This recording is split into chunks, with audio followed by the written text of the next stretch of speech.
بيبدأ الفيلم مع سوجين بعد ما فاقت من الغيبوبة اللي كانت فيها وبتكون فاقدة الذاكرة ومش فاكرة جوزها جيهون اللي بيفضل يهتم بيها في المستشفى، وبتقرا من دفتر مكتوب فيه معلوماتها ان اهلها متوفيين وملهاش اخوات خالص. فلما بتخلص مدة علاجها في المستشفى وبترجع بيتها بتطلع في الاسانسير لانها ساكنة في الدور العاشر، وتاني يوم بيجهز نفسه علشان عنده مقابلة خاصة لهجرته لكندا، وبتتصل بيه سوجين بتقوله انها تنزل تتمشى شوية يمكن تفتكر اي حد. واثناء ما هي نازلة في الاسانسير بتشوف بنت صغيرة وبتسلم عليها، ولكنها بتشوف خيالات ان البنت دي هتخبطها عربية وهي بتعدي الشارع، وبعد شوية بتلاقي ان خيالاتها دي اتحققت فعلا وفي عربية هتخبط البنت، فبتحاول تنقذها لكن جوزها هو اللي بينقذ سوجين من قدام العربية وما بيحصلش حاجة للبنت، وبيرجعها بيتها وبيجهز لها الدواء علشان تتحسن. واثناء نوم سوجين بتحلم ان في حد بيزقها من على سطح عالي ولكن وشه ما بيبقاش باين، فبتقوم مفزوعة من النوم وبتلاقي محققين علشان يحققوا في الكدمات اللي على جسمها قبل وقوع الحادث، وانهم عايزين يتأكدوا ان جوزها مش بيضربها او بيعنفها لكنها بتدافع عنه، وبتقول لهم انها لو واجهت مشاكل مع جوزها اكيد هتبلغ عنه ساعتها، وبيطلب منها انها تمضي على ورقة كاجراء شكل بس. وبتعرف من الورق ان عيد ميلاد جوزها تاني يوم وبيستأذنه وبيمشي، وبيلاحظ المحقق حاجة غريبة في صورة فرحها، وهي ان العريس واقف على الناحية الغلط لكنه مش بيركز وبيمشوا من شقتهم. فبتقرر انها تنزل تدور على هدية لجوزها لكنها بتشوف طالبة معاها في الاسانسير، فبتبدأ خيالاتها وبتشوف ان في واحد بيحاول انه يتهجم على البنت دي، فبتروح وراها لحد شقتها وبتقول لها ان في واحد هيتهجم عليها سنه كبير وعنده ندبة في دقنه، وبتلاقي ان ابو البنت دي هو اللي بيفتح لها الباب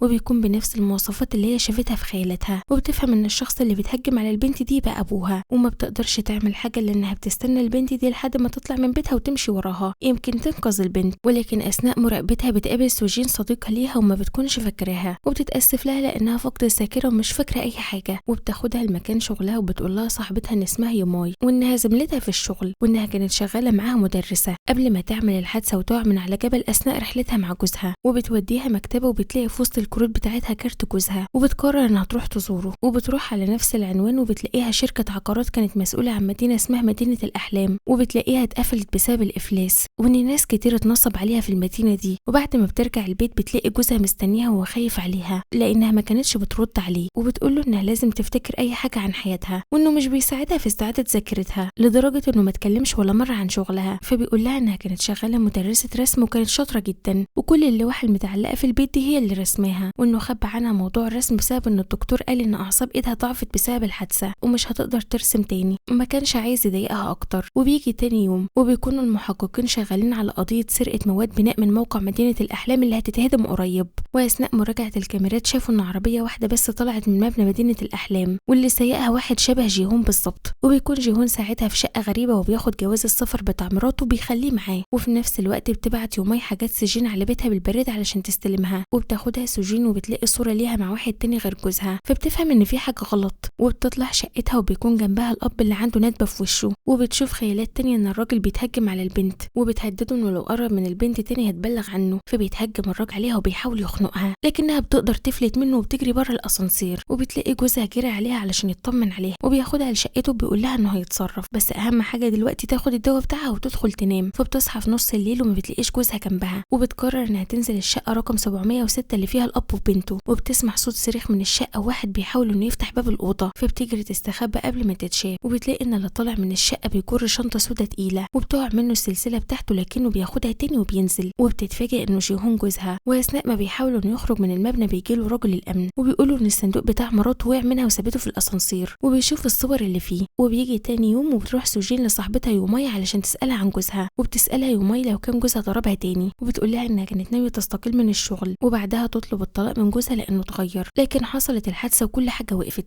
وبترجع سوجين لأمن المبنى علشان تسأله عن الصندوق وبيقول لها إن جوزها خده الساعة 2 بالليل، فبتطلع تدور في حاجتها على الصندوق اللي المفروض جيهون استلمه، لكنها بتاخد بالها إن السلسلة اللي شافتها وقعت من الراجل اللي طلع من شقة 706، فبتطلع على اسم الشرطة علشان تبلغ عن جيهون واللي بيكون مراقب تحركاتها من خلال برنامج تتبع على موبايلها من غير ما تعرف. وبتوصل سوجين للاسم وبتقابل المحققين اللي كانوا عندها في البيت وبتقول لهم إنها شاكة إن جوزها يكون قتل الراجل اللي ساكن في الشقة 706 لأنها شافته امبارح خارج من الشقة بشنطة تقيلة وأكيد هو اللي قتله وحطه في الشنطة دي. وبتلاقي جوزها داخل عليها الاسم علشان يفهم اللي بيحصل، وبيسأله المحقق هو عارف مكانها ازاي، فبيقول له إن هو منزل برنامج تتبع على موبايلها من بعد الحادثة علشان لو حصل لها حاجة يقدر يوصل لها. وبيبلغوا المحقق ببلاغ مراته ضده وبيدافع عن نفسه إنهم ممكن يروحوا شقة 706 وساعتها يفهموا إن كلامها عبارة عن تخيلات وأوهام، فبيوصلوا وبيوصلوا الشقة لكنهم بيلاقوها فاضية وغير مسكونة من فترة طويلة. فبتبدأ سوجين انها تشك في نفسها انها فعلا بتشوف تخيلات، وبترجع شقتها وبتمثل قدام جوزها انها بتاخد الدواء بتاعها لانها بتكون شاكة ان العيب يكون في الدواء، وبتستنى انه يخرج من الشقة وبتنزل تاني علشان تحل لغز الشقة رقم 706. واثناء ما هي في الاسانسير بتشوف نفس الراجل اللي كان في الصور معاها لكنه ما بيشوفهاش، وبتفضل ماشية وراه لحد ما بتلاقي ان في شخص تاني بيهدده علشان يسدد اللي عليه، وبعدها بيسيبه وبيمشي. وبيشوف الراجل ده ان سوجين واقفة باصة عليه وبيتعرف عليها، وبيطلعوا شقة في الدور التاسع سوا وهي مش فاكرة مين هو، وبيتعامل معاها عادي جدا وبيسألها لو كانت عارفة مكان أختامهم الشخصية. فبتبص على مكتبة التلفزيون وبيروح يدور فيها وبيلاقيهم فعلا في المكتبة، وبيطلب منها انهم يتقابلوا الساعة 8 في الموقع. وبتشوف خيالات انه هيموت في موقع بناء، وبتحاول تحذره لكنه ما بيصدقهاش وبيسيبها في الشقة وبيمشي. فبتفتش في الشقة وبتلاقي ان الجوابات مكتوب عليها اسم جيهون وسوجين، وبتكتشف ان دي شقتها وده المفروض جوزها. وبتشوف نفس صورة الجواز اللي كانت شافتها في الدور العاشر هي نفسها اللي في الدور التاسع باختلاف العريس. فبتقرر انها تحاول تعرف موقع مدينة الأحلام يمكن تحصل الجريمة فيه، وبتطلع على شركة جوزها اللي اتقفلت بسبب الإفلاس، وبتاخد عنوان مدينة الأحلام من على الحيطة وبتتحرك عليه. وبتبدأ تفتكر ان في حد رماها من فوق المبنى ده مش من فوق جبل أثناء رحلة ولا حاجة. في الوقت ده بتكون سوجين في الموقع وبتدور على جوزها، وبتشوف جوهين وهو بيجر الراجل اللي كان معاه في الدور التاسع وبيرميه في صندوق لكنه بياخد باله منها وبيطاردها. فبتهدده بآلة حادة في ايدها وانه لو قرب منها هتقتله، وبتفضل ترجع بظهرها لحد ما بتوصل لحرف المبنى، وقبل ما تقع من عليه بينقذها المحقق